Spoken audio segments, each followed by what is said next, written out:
6월 7일 5분 잠언 20장 1절부터 15절까지의 말씀입니다. 오늘 본문은 술에 관한 언급으로 시작을 하는데요.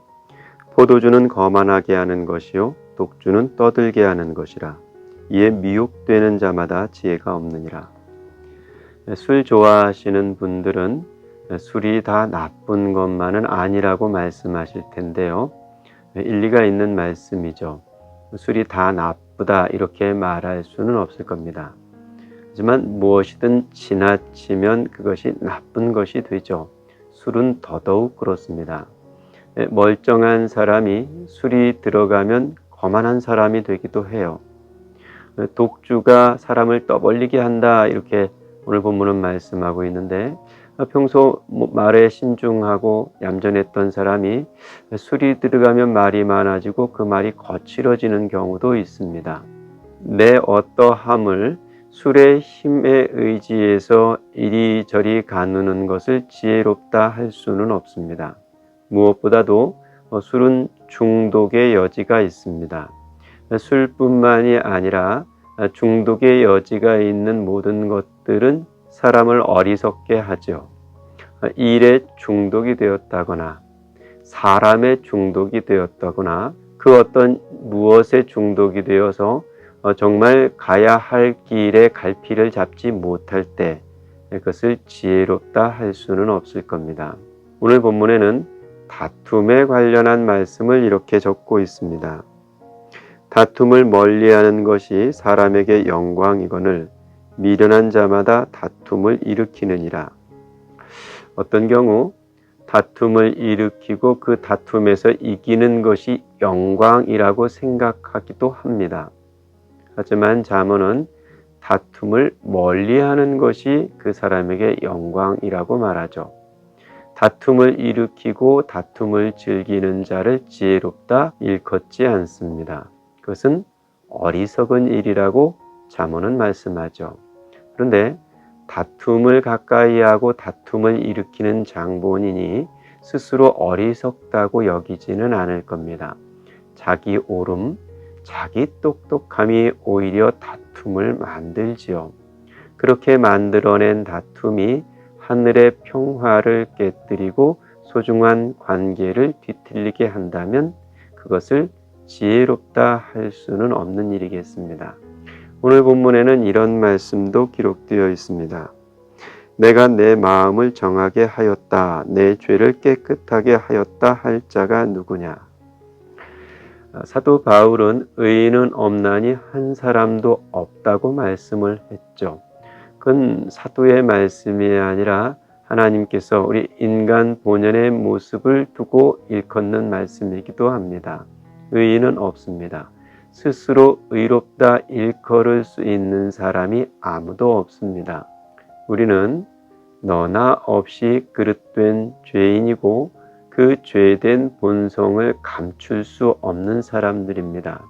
그래서 우리에게 필요한 것이 하나님의 은혜고 그 은혜에 기대 사는 것이 겸손함 혹은 지혜로움이 되는 것이죠.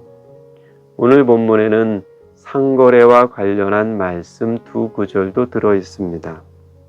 한결같지 않은 저울추와 한결같지 않은 되는 다 여호와께서 미워하시느니라.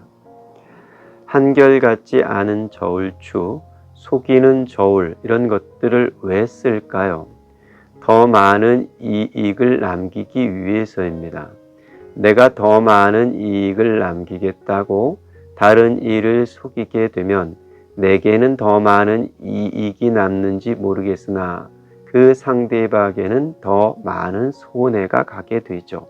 그것은 하나님께서 미워하는 일이라는 거죠. 두 절 건너서에는 이런 말씀도 있습니다. 듣는 귀와 보는 눈은 다 여호와께서 지으신 것이니라. 우리의 듣는 귀, 우리의 보는 눈, 우리가 사용하는 손, 이 모든 것들은 하나님께서 지으신 거죠. 지으시고 보시기에 좋았다 하신 것들로 속이는 저울을 만들고 옳지 않은 거래로 더 많은 이익을 남기려는 것은 어리석은 일을 넘어서 악한 일이기도 합니다. 그런데 그것은 비단 파는 사람에게의 문제만은 아닙니다. 물건을 사는 사람에게도 적용되어야 할 말씀이죠. 오늘 잠언에는 이런 구절도 들어 있습니다. 물건을 사는 자가 좋지 못하다 하다가 돌아간 후에는 자랑하느니라. 물건을 사기 전에는 이 물건이 이러네요, 저 물건이 저러네요, 이렇게 흠을 잡아 값을 깎고 싼 값에 사가지고 돌아가서는 지인들에게 좋은 물건을 이렇게 싼 값에 샀다고 자랑을 늘어놓는다면 그 또한 속이는 저울과 크게 다를 바는 없는 마음일 겁니다. 거래는 누군가 더 많은 이익을 남기면 누군가는 더 많은 손해를 보게 되어 있습니다. 하나님께서 우리에게 원하시는 거래는 지나친 이익을 남기려 들지 않고 저 사람이 손해를 덜 보게 하는 배려를 통해 서로 적당한 이익, 유익한 유익을 남기는 데 있을 것입니다. 오늘 본문의 마지막 구절은 이렇게 적혀 있습니다. 세상에 금도 있고 진주도 많거니와 지혜로운 입술이 더욱 귀한 보배니라. 세상에 있는 금과 진주가 가장 큰 보배라고 여기는 세상에서 잠언은 자꾸 우리에게 그렇지 않다고, 오히려 우리의 입술에 달린 말이 더 큰 보배가 아니냐고 귀뜸을 해줍니다.